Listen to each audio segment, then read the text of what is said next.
தேவ பிள்ளைகளே, தமிழ் கிறிஸ்தவ சபை விக்டோரியாவின் சார்பிலே நான் உங்கள் அனைவரையும் இந்த 2ஆம் ஞாயிறு ஆராதனைக்கு அன்புடன் வரவேற்கின்றேன். அத்தோடு உங்கள் அனைவரையும் இயேசு கிறிஸ்துவின் இனிய நாமத்திலே வாழ்த்தி நிற்கின்றேன். இந்த ஆராதனை ஊடாக உங்களை காண்பதிலே மிகவும் மகிழ்ச்சியாய் இருக்கின்றேன். நாங்கள் ஜெபத்திற்கு கடந்து செல்லும் முன்பதாக வேதத்திலே இருந்து சில வசனங்களை வாசிக்க விரும்புகின்றேன். கர்த்தரின் வாசல்களில் நன்றி அறிதலோடும் அவர் பிரகாரங்களில் துதியோடும் பிரவேசியுங்கள். அவருக்கு நன்றி செலுத்தி அவர் நாமத்தை ஸ்தோத்திரியுங்கள். கர்த்தர் நல்லவர், அவர் கிருபை என்றென்றும், அவர் உண்மை தலைமுறை தலைமுறைக்கும் உள்ளது. நம்மை உண்டாக்கின கர்த்தருக்கு முன்பாக நாம் பணிந்து குனிந்து முழங்கால் படியிட கடவோம், வாருங்கள். அவர் நம்முடைய கடவுள், நாம் அவர் மேய்ச்சலின் ஜனமும் அவர் கைக்குள்ளான ஆடுகளுமாமே. நாங்கள் ஜெபம் செய்வோமாக.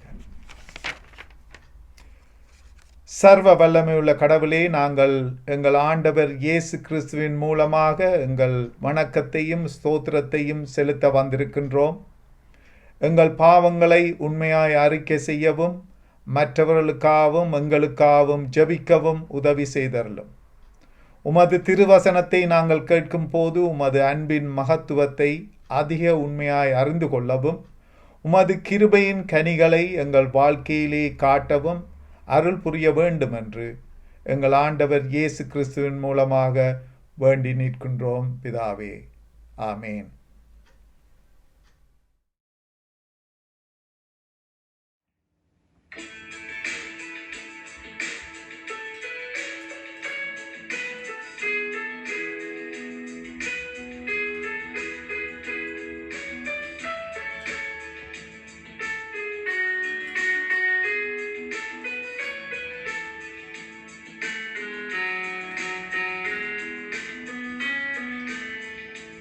துதிப்பேன் துதிப்பேன் துதிப்பேன், காலமெல்லாம் என்னை காத்தவரை நான் உள்ளளவும் துதிப்பேன் துதிப்பேன் துதிப்பேன் துதிப்பேன், காலமெல்லாம் என்னை காத்தவரை நான் உள்ளளவும் துதிப்பேன். பாவங்கள் பல நான் செய்திட்டாலும் பாவி என் மீது அன்பை சொரிந்து என்னை தேற்றி அன்பு செய்த எந்தன் இயேசுவை துதிப்பேன். என்னை மீட்டு காத்து நடத்திய எந்தன் இயேசுவை துதிப்பேன் துதிப்பேன் துதிப்பேன் துதிப்பேன்.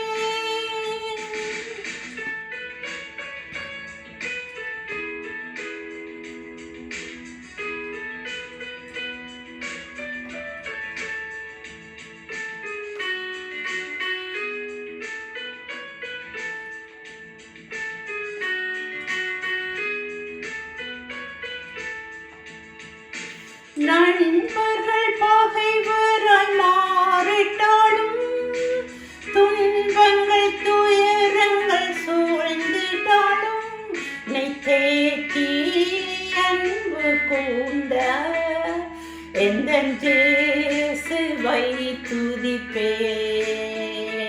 என்னை தேற்றி அன்பு கூர்ந்த எந்தன் இயேசுவை துதிப்பேன் துதிப்பேன் துதிப்பேன் துதிப்பேன்.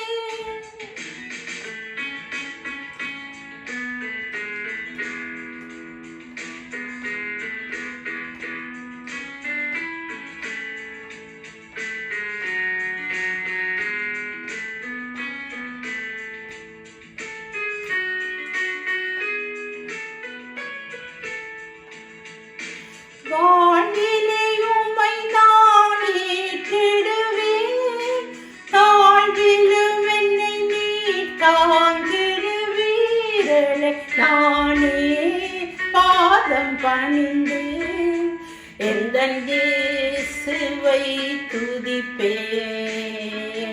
ஏழை நானே பாதம் பணிந்து எந்தன் இயேசுவை துதிப்பேன்.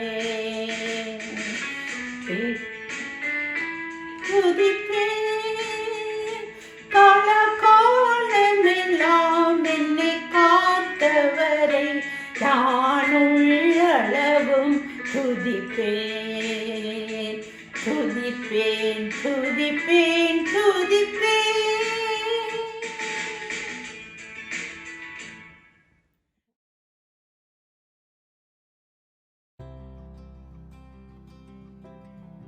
வாசிக்கும்படியாக தெரிந்து கொள்ளப்பட்ட வேத பகுதி ஏசாயா 40ஆம் அதிகாரம் வசனங்கள் 27 முதல் 31 வரை. ஏசாயா 40ஆம் அதிகாரம் 27ஆம் வசனம். யாக்கோபே, இஸ்ரவேலே, என் வழி கர்த்தருக்கு மறைவாயிற்று என்றும் என் நியாயம் என் தேவனிடத்தில் எட்டாமல் போகிறது என்றும் நீ சொல்வானேன்?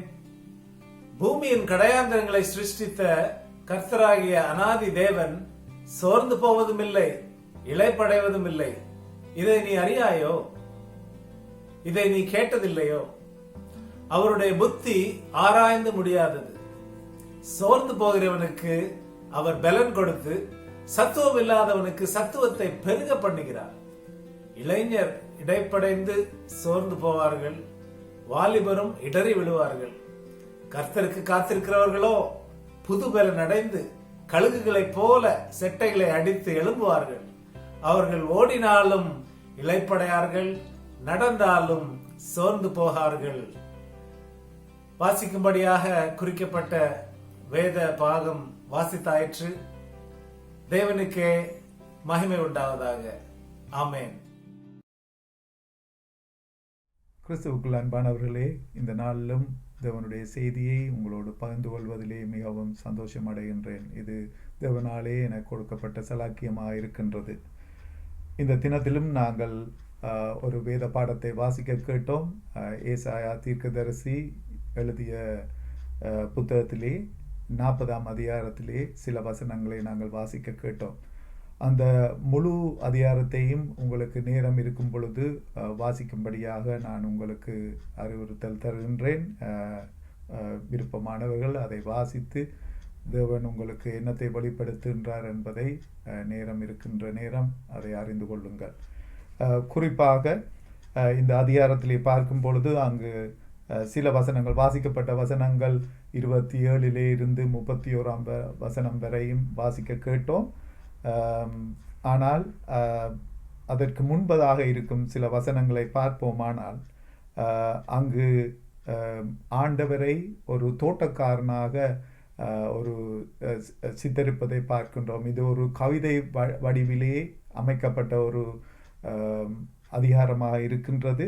அங்கு ஆண்டவர் இந்த உலகத்தை படைத்தது மாத்திரமல்ல, ஒரு தோட்டக்காரனை போல அதை பண்படுத்துபவராகவும் அவரை வெளிப்படுத்துவதை பார்க்கின்றோம்.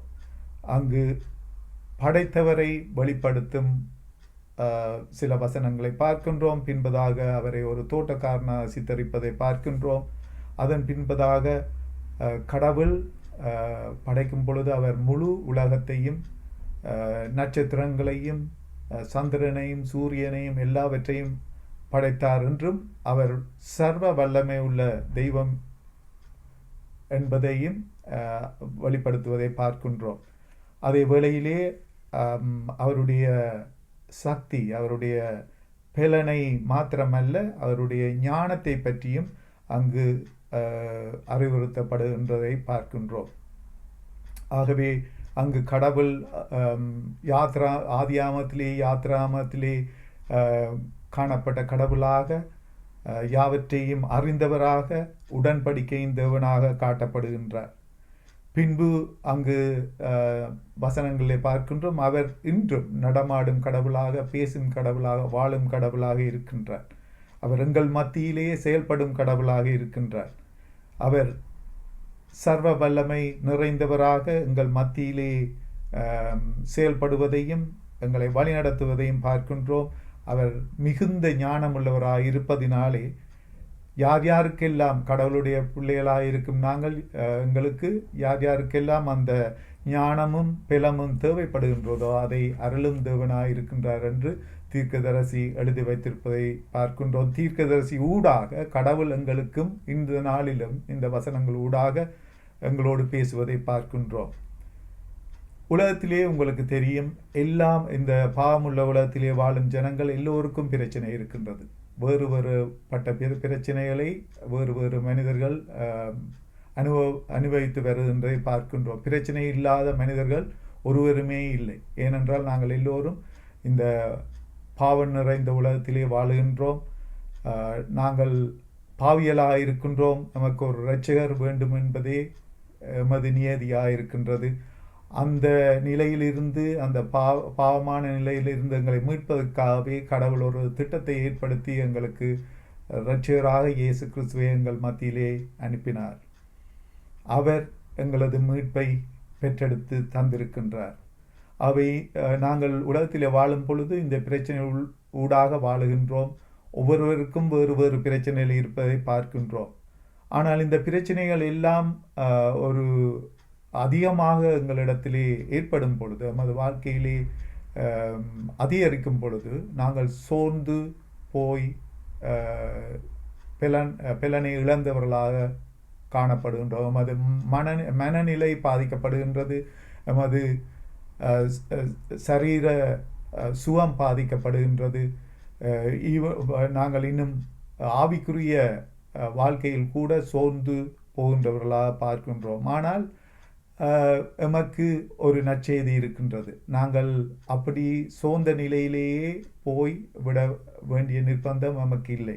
ஏனென்றால் ஆண்டவர் எங்களுக்கு ஒரு திட்டத்தை ஏற்படுத்தி தந்திருக்கின்றார். கடவுள் ஞானமுள்ளவராக சர்வ வல்லமை உள்ளவராக இருப்பதினாலே அவர் எங்களுக்கு தைரியத்தை ஊட்டவும் எங்களுக்கு ஊக்கத்தை தரவும் ஒரு நம்பிக்கையும் தரவும் வல்லவராக இருக்கின்றார். ஆகவே இந்த கடைசி வசனங்களிலே நாங்கள் வாசிக்க கேட்ட வசனங்களை பார்த்தீர்களானால் அங்கு அழகாக அந்த வார்த்தைகள் சொல்லப்பட்டிருப்பதை பார்க்கின்றோம். யாக்கோபே, இஸ்ரவேலே, என் வழி கர்த்தருக்கு மறவாயிற்று என்றும் என் நியாயம் என் தேவனிடத்தில் எட்டாமல் போகின்றது என்றும் நீ சொல்வானே. எமது வாழ்க்கையிலும் இந்த இப்படியான திகில்கள், பிரச்சனைகள், துன்பங்கள், துக்கங்கள், வியாதிகள் வரும் பொழுது நாங்கள் கடவுளை நோக்கியும் ஏனைய மனிதர்கள் நோக்கியும் இஸ்ரவேலரை போல எத்தனையோ தரம் கேள்விகளை கேட்டபடி இருக்கின்றோம். பின்பு நாங்கள் அடுத்த வசனத்தை பார்த்தால், பூமியின் கடையாந்தரங்களை சிருஷ்டித்த கர்த்தராகிய அநாதி தேவன் சோர்ந்து போவதில்லை, இளைப்படைவதும் இல்லை. இதை நீ அறியாயோ? இதை நீ கேட்டதில்லையோ? அவருடைய புத்தி ஆராய்ந்து முடியாதது. பின்பு அடுத்த வசனம், சோர்ந்து போகின்றவனுக்கு அவர் பலன் கொடுத்து சத்துவம் இல்லாதவனுக்கு சத்துவத்தை பெருக பண்ணுகின்றார். இளைஞர் இளைப்படைந்து சோர்ந்து போவார்கள், வாலிபரும் இடறி விடுவார்கள்.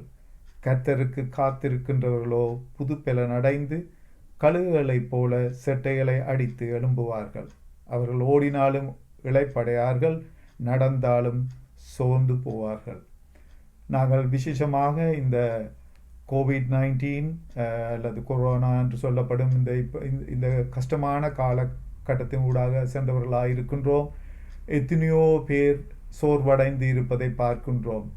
கிறிஸ்தவர்களாகிய நாங்கள் கூட சோர்ந்து மனதை நாங்கள் அலைய விட்டு நாங்கள் மனமடிந்தவர்களாக, மனநிலையிலே தாக்கம் பெற்றவர்களாக எத்தனையோ பேர் இருப்பதை பார்க்கின்றோம்.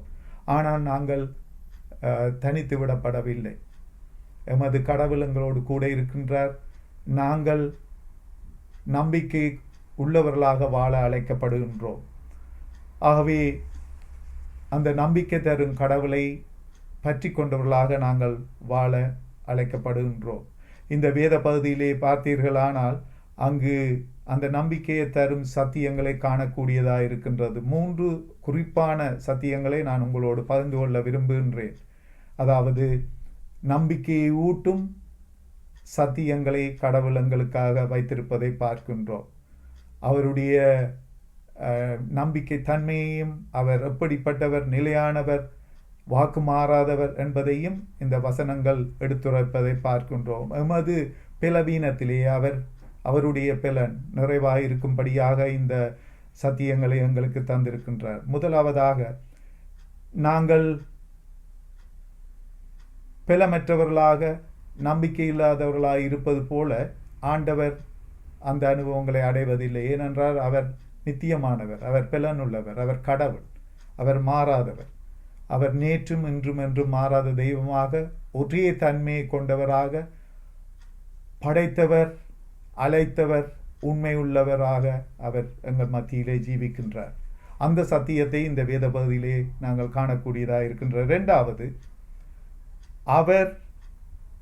அவருக்கு மிகுந்த பலமும் மிகுந்த ஞானமும் அவரிலே காணப்படுகின்றது. அவர் எதிலுமே குறைந்து போவதில்லை.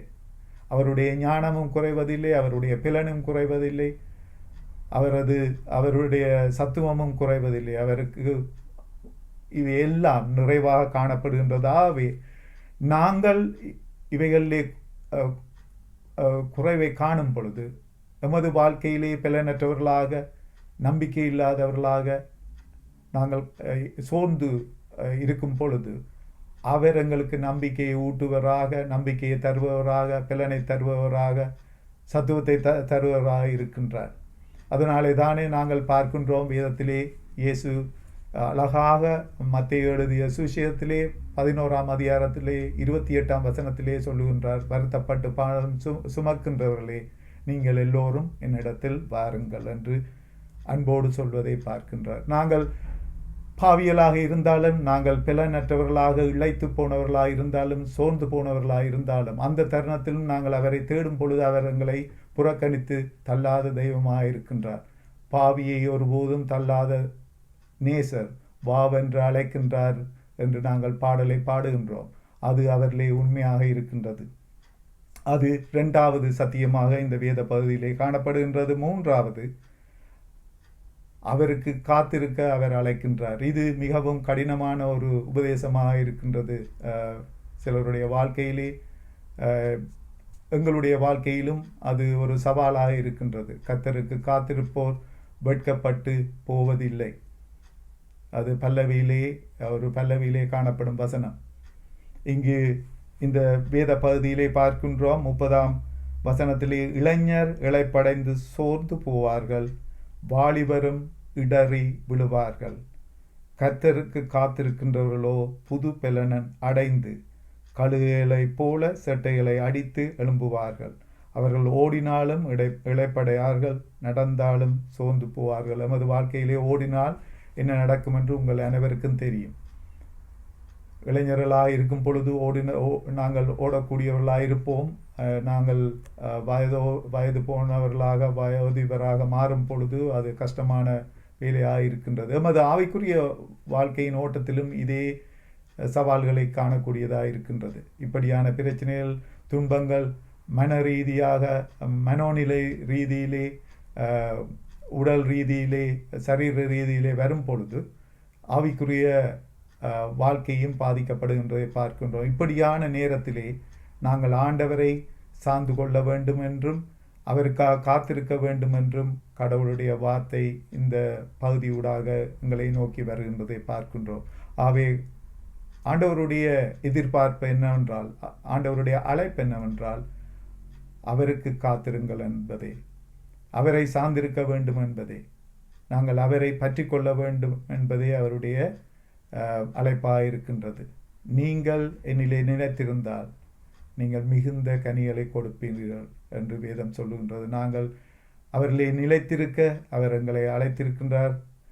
அதே வழியிலே இந்த பகுதியூடாக அவருக்கு காத்திருக்க அவர் அழைக்கின்றார், அவரை சார்ந்திருக்க அழைக்கின்றார். விசேஷமாக நான் முன்பு கூறியது போல, சாதாரண மது வாழ்க்கையிலேயே எத்தனையோ பிரச்சனைகள், சோதனைகள், சவால்கள், வியாதிகள், துன்பங்கள், வேதனைகள் நம்மை வாட்டி வதைக்கின்றதை பார்க்கின்றோம்.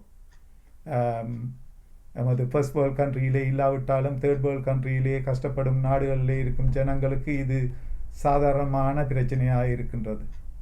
365 நாட்களும் இப்படியான பிரச்சனைகளை எதிர்நோக்கி இருக்கும் எத்தனையோ மக்களை பார்க்கின்றோம். ஆனால் அதே வேளையிலேயே இந்த நாடுகளைப் போல இந்த நாடுகளிலே வாழும் மக்களுக்கு கூட பிரச்சனை இல்லாமல் இல்லை. எத்தனையோ பிரச்சனைகள் இருப்பதை பார்க்கின்றோம். விசேஷமாக இந்த கொரோனா வைரஸினாலே பாதிக்கப்பட்டு இருப்பவர்கள் எத்தனையோ நாடுகளிலே வாழ்கின்றார்கள். இது ஒரு உலக ரீதியான ஒரு பிரச்சனையாக இருக்கின்றது. எமது நாடும் இதற்கு வழியிலே இல்லை, இதனாலே பாதிக்கப்பட்டதாக இருக்கின்றது. ஆகவே இவற்றை மனதிலே வைத்து விசேஷமாக இந்த நாட்களிலே சவால்கள் நிறைந்த உலகத்திலே வாழும் எங்களுக்கு ஆண்டவர் நமக்கு தரும் ஆறுதலான வார்த்தை என்னவென்றால், அவருக்கு காத்திருக்கவும், அவரை சார்ந்திருக்கவும், அவரிலே நிலைத்திருக்கவும் எங்களுக்கு அழைப்பை விடுக்கின்றார். ஆகவே அந்த அழைப்பை ஏற்றுக்கொண்டவர்களாக அவர்களே சார்ந்து நாங்கள் சரீரத்திலேயே பல வேளைகளிலே சோர்வை காண வேண்டியவர்களாக இருக்கின்றோம். ஏனென்றால் நமது வாழ்க்கை ஓடிக்கொண்டே இருக்கின்றது. நாங்கள் வயோதிப பருவத்தை அடையும் பொழுது சரீரத்திலே இருக்கும் வேதனைகள், துன்பங்கள், இழப்புகள், பிரச்சனைகள் அது சாதாரணமானதாக இருக்கின்றது. ஆனால் ஆவியின் பலனை கடவுளிடத்திலே பெற்றுக்கொள்ள நிச்சயமாக முடியும். ஆகவே அவர் பலனை தருவதற்காக எங்களை அவரிடத்தில் அழைக்கின்றார். அந்த அழைப்பை ஏற்றுக்கொள்வோமாக. நான் ஏற்கனவே கூறியது போல இந்த வசனங்களை வைத்து, விசேஷமாக இந்த வசனங்களை வைத்து ஒரு பல்லவியை இயற்றியிருக்கின்றார்கள். அதனை உங்கள் பலருக்கு தெரிந்திருக்கும், நிச்சயமாக தெரிந்திருக்கும். அது நான் நினைக்கின்றேன் ஒரு 30 வருடங்கள் அல்லது 40 வருடங்களுக்கு முன்பாக வந்த ஒரு பல்லவியாக இருக்கின்றது. எமது ஆராதனை கீதங்கள் புத்தகத்திலே 60வது பல்லவி கடைசி பகுதிகளிலே காணப்படும் ஒரு பல்லவியாக இருக்கின்றது. 329ஆம் பக்கத்திலே நாங்கள் பழையபடி எமது ஆலயத்திற்கு செல்லும் பொழுது உங்களுக்கு ஞாபகத்திலே இருந்தால் அந்த பல்லவியை நீங்கள் பார்க்க முடியும். இப்பொழுது நான் அதை ஒரு தரம் பாட விரும்புகின்றேன். உங்களுக்கு அநேகருக்கு இது ஞாபகமாக இருக்கலாம். அந்த வார்த்தையின் ஊடாக சரியாக அந்த வேத பகுதியிலே கூறப்பட்டிருக்கும் வார்த்தைகளை நாங்கள் இந்த பல்லவியிலே காணக்கூடியதாக இருக்கின்றது, காண முடிகின்றது. அந்த விசேஷமாக இந்த நாட்களிலே வாழும் எங்களுக்கு இது மிகவும் பிரயோஜனமாக இருக்கும். இது இந்த நாட்களில் வாழும் எங்களுக்கு இது ஏற்றதாக இருக்கின்றது. நான் இந்த பல்லவியை பாடுவதோடு எமது தேவ வசனங்களை முடிக்க விரும்புகின்றேன். கர்த்தருக்கு காத்திருப்போர் யாரும் வெட்கப்பட்டு போவதில்லை. கஷ்டங்கள், துன்பங்கள், தொல்லைகள் வந்தாலும் கர்த்தருக்கு காத்திருப்போர் வெட்கப்பட்டு போவதில்லை. தேசத்தில் கொள்ளை நோய் யுத்தங்கள் வந்தாலும் கர்த்தருக்கு காத்திருப்போர் வெட்கப்பட்டு போவதில்லை. கர்த்தருக்கு காத்திருப்போர் யாரும் வெட்கப்பட்டு போவதில்லை. கர்த்தருக்கு காத்திருப்போர் யாரும் வெட்கப்பட்டு போவதில்லை. ஆமென். கிறிஸ்துவுக்குள் பிரியமானவர்களே, இப்பொழுது நான் விசுவாச பிரமாணத்தை அறிக்கை செய்ய விரும்புகின்றேன். வானத்தையும் பூமியையும் காணப்படுவதும் காணப்படாததுமான சகலத்தையும் படைத்த சர்வ வல்லமை உள்ள பிதாவாகிய ஒரே கடவுளை விசுவாசிக்கின்றேன்.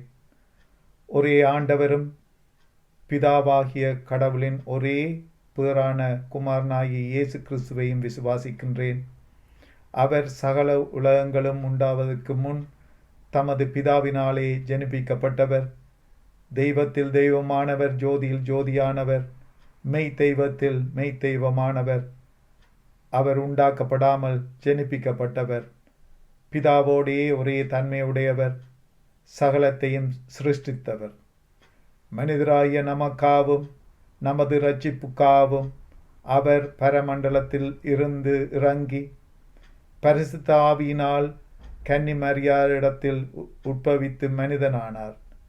நமக்காக பொந்தியு பிலாத்துவின் காலத்தில் சிலுவையில் அறையுண்டு பாட அனுபவித்து அடக்கம் பண்ணப்பட்டார். வேத வாக்கியங்களின்படி அவர் 3ஆம் நாளில் உயிர்த்தெழுந்தார். அவர் பரமண்டலத்துக்கேறி பிதாவின் வலது பாரிசத்தில் வீற்றிருக்கின்றார்.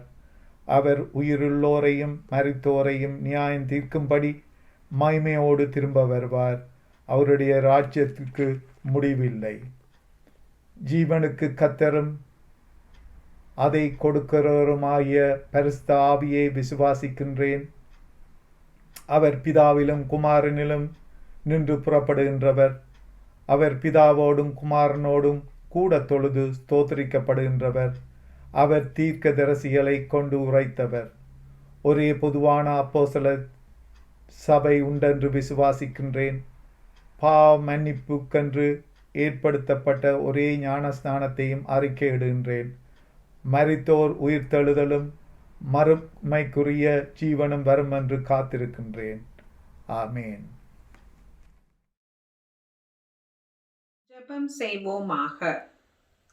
எங்கள் அன்பின் தந்தையே, இந்த நாளிலே நாங்கள் உம்மை பாடவும் உம் வசனங்களை தியானிக்கவும் நீர் எங்களுக்கு தந்த இந்த கிருபைக்காக உமக்கு ஸ்தோத்திரம். இந்த நாள் வரை அப்பா பிதாவே, எந்த விதமான தீமையான காரியங்களும் எம்மை அணுகாதபடி எங்களை உம்முடைய செட்டையின் கீழ் அடைக்கலமாக வைத்து காத்து வந்ததற்காக உமக்கு ஸ்தோத்திரம். எங்கள் வாழ்வில் இன்னொரு நாளை கூட்டிக் கொடுத்த கிருபைக்காக உமக்கு ஸ்தோத்திரம். சங்கீதம் 27:5 சொன்னது போல, தீங்கு நாளில் அவர் என்னை தம்முடைய கூடாரத்தில் மறைத்து என்னை தம்முடைய கூடார மறைவிலே ஒளித்து வைத்து என்னை கன்மலையின் மேல் உயர்த்துவார் என்று வாக்குறுதி தந்த தேவனே, எங்களை எஸ்பெஷலி இந்த கொரோனாவின் இன்ஃபெக்ஷனிலிருந்து பாதுகாத்து எங்கள் குடும்பங்களையும் எங்களை சுற்றியுள்ளோரையும் பாதுகாத்து வழிநடத்துகிற கிருபைக்காக உங்களுக்கு நன்றி செலுத்துகிறோம். இந்த கொரோனாவினால் உயிரிழந்த அனைவரையும், அவர்களை இழந்து துயரில் ஆழ்ந்து இருக்கும் குடும்பங்களையும் கண்ணோக்கி பாரும். அவர்கள் ஒவ்வொருவருக்கும் நீர் சொன்னது போல கர்த்தர் தமது ஜனத்திற்கு பெலன் கொடுப்பார், கர்த்தர் தமது ஜனத்திற்கு சமாதானம் அருளுவார் என்ற வசனத்தின்படி அவர்களுக்கு ஆறுதலையும் மன சமாதானத்தையும் கொடுத்தருளும். இந்த கொடிய கொரோனா இந்த பூமியை விட்டு முற்றுமாக மறைந்து போக செய்யும் அப்பா. இதனால் பாதிக்கப்பட்டிருக்கும் எல்லா நாடுகளையும் உம்மிடத்தில் கொடுக்கிறோம். அது மட்டுமில்லாமல் இதனால் வேலை இழந்து தங்கள் குடும்பங்களை கவனிக்க முடியாமல் தவிப்பவர்களை நீர் கண்ணோக்கி அருளும். அத்துடன் இதனால் டிப்ரெஷன், மென்டல் ஹெல்த் போன்ற வியாதிகளால் கஷ்டப்படும் ஒவ்வொருவரையும் நீர் பாதுகாத்தருளும். இந்த நாட்களிலே நமக்கு கிடைத்த மிகையான நேரத்திலே நாங்கள் எங்களை ஆராய்ந்து எங்களில் இருக்கும் வலுக்குறைவுகள், உம்மை நிந்திக்கும் காரியங்கள், சிந்தனைகள் எல்லாவற்றையும் உம்மிடத்தில் ஒப்பு கொடுத்து உமது ஆவியின் வல்லமையினால் எங்களை கழுவி சுத்திகரிக்க எங்களை முற்றுமாக ஒப்பு கொடுக்கிறோம். நீதிமான்களுடைய ரட்சிப்பு கர்த்தரால் வரும், இக்கட்டு காலத்தில் அவரே எங்கள் அடைக்கலம் என்ற வசனத்தின்படி நாம் முற்றிலும் எம்மை உம்மிடம் அர்ப்பணிக்கிறோம். இந்த நாளிலே சுகவீனமாக ஹாஸ்பிட்டலிலும் வீடுகளிலும் இருக்கும் ஒவ்வொருவரையும் நினைவு கூறுகிறோம் கர்த்தாவே. ஸ்பெஷலி அனுஷாவுக்காக வருகிறோம். எங்கள் ஜெபத்தை கேட்டு அனுஷாவின் இது நாள் வரை குணப்படுத்திய உம்முடைய கிருபைக்காக உமக்கு ஸ்தோத்திரம். இன்னும் அனுஷாவுக்கு பூரண சுகத்தை கொடுத்து இரண்டத்தனையான ஆசீர்வாதங்களை கொடுத்து காத்தருளும். மற்றும் வயோதிபரையும் தனிமையில் இருப்போரையும் பெயர் பெயராக தொட்டு காத்தருளும். மற்றும் எங்கள் சர்ச்சின் பிரீஸ்ட் ரெவரண்ட் லாரன்ஸ் அன்பழகனையும் அவரின் குடும்பத்தையும் உம்முடைய கரத்திலே ஒப்படைக்கிறோம். அவருக்கு தேவையான உம்முடைய ஞானத்தை தொடர்ந்து கொடுத்து ஆவியிலே TCCVயை வழிநடத்த பெலன் கொடுத்தருளும். போதகரின் வைஃப் மைத்திலியையும் பிள்ளைகள் ஜெசிகா நோலினையும் ஆசீர்வதித்து அவர்கள் தேவைகள் எல்லாவற்றையும் சந்தித்தருளும். எங்கள் வெஸ்ட்ரி மெம்பர்ஸ் யாவரையும் உம்முடைய கரத்தால் தொட்டு அவர்கள் செய்யும் சேவையை ஆசீர்வதித்தருளும். எங்கள் தாய் நாடான ஸ்ரீலங்கா இந்தியாவை விட்டு இந்த அழகான வளம் நிறைந்த நாடாகிய ஆஸ்திரேலியாவுக்கு எங்களை கூட்டி வந்ததற்காக உமக்கு ஸ்தோத்திரம். அங்கே இருக்கும் எங்கள் குடும்பத்தவர் சிநேகிதர் எல்லாரையும் நீர் காத்து இதுவரை வழிநடத்தி வந்ததற்காக உமக்கு ஸ்தோத்திரம். மென்மேலும் அவர்களை வழிநடத்தியறலும். இறுதியாக எங்கள் TCCV மெம்பர்ஸ் எல்லாரையும் எங்களின் எக்ஸ்டெண்டட் குடும்பத்தவர்களையும் உம்முடைய பாதத்தண்டை வைக்கிறேன். நீர் எங்களின் சரீர ஆத்ம தேவைகளை தொடர்ந்து நிறைவேற்றுகிற கிருபைக்காக உமக்கு ஸ்தோத்திரம். வரப்போகிற நாட்களிலும் எங்களுக்காக யாவையும் செய்து முடிக்க போகிற உன்னதமான தேவனை நோக்கி இந்த ஜெபத்தை ஏறெடுக்கிறேன். ஆமேன். பரமண்டலங்களில் வீற்றிருக்கும் பரமபிதாவே நாளும் பரிசுத்தப்படுக உண்டாமம் பரிவுடன் வருக ராஜ்யம் பரலோகத்தில் உமது சித்தம் பண்புடன் செய்யப்படுவது போல் தரணியில் உமது சித்தமுமே தவறாது செய்யப்படுக சதா அன்றென்றுள்ள மாகாரம் அன்புடன் எங்களுக்கீந்தருளும் நன்றையலார் கணன் யாம் மன்னிக்கும் நன்னயம் போல பிழை மன்னியும் தேவே சோதனை அமை விலக்கி தீமாய் நின்றமை ரட்சியுமே மேவும் ராஜ்யம் வல்லமை மகிமை மிகவும் உமதென்றுமே. ஆமென்.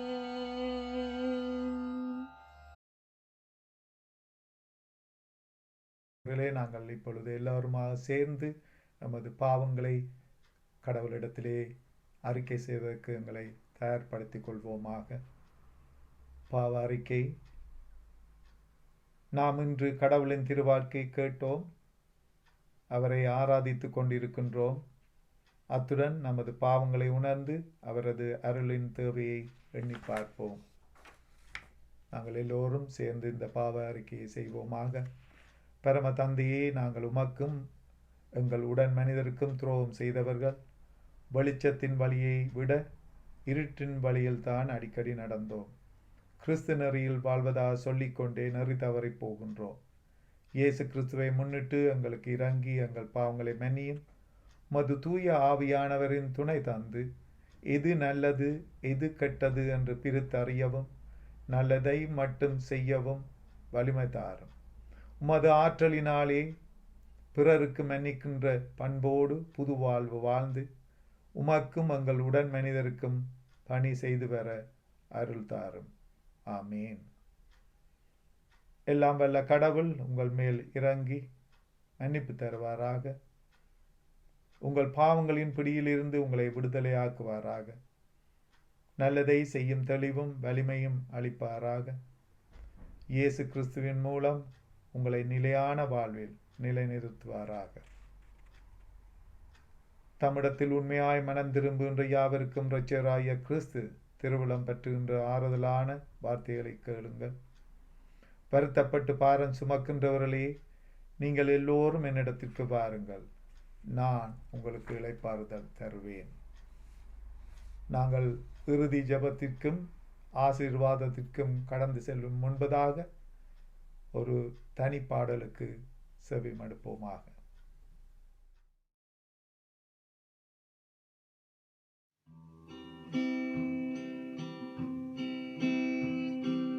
பலிபீடத்தில் என்னை பரனே படைக்கின்றேனே இந்த வேளை, அடியேனை திருச்சித்தம் போல ஆண்டு நடத்திடுவீர். கல்வாரியின் நன்பினையே கண்டு விரைந்தோடி வந்தேன், கழுவும் திருரத்தத்தாலே கரை நீங்க இருதயத்தை, கழுவும் திருரத்தத்தாலே கரை நீங்க இருதயத்தை. நீரன்றி என்னாலே பாரில் ஏதும் நான் செய்திட இயலேன், சேர்ப்பீரோ வடுவாது என்னை காத்துமாய் காய் நிறுத்தி. கல்வாரியின் நன்பினையே கண்டு விரைந்தோடி வந்தேன், கழுவும் திருரத்தத்தாலே கரை நீங்க இருதயத்தை, கழுவும் திருரத்தத்தாலே கரை நீங்க இருதயத்தை. பொன்னையும் பொருளையும் விரும்பேன், மண்ணின் வாழ்வையும் வெறுத்தேன், மன்னவன் இயேசுவின் சாயல் இந்நிலத்தே கண்டதால். கல்வாரியின் நன்பினையே கண்டு விரைந்தோடி வந்தேன், கழுவும் திருரத்தத்தாலே கரை நீங்க இருதயத்தை, கழுவும் திருரத்தத்தாலே கரை நீங்க இருதயத்தை. பலிபீடத்தில் என்னை பரனே படைக்கின்றேனே இந்த வேளை, அடியேனை திருச்சித்தம் போல ஆண்டு நடத்திடுவீர்.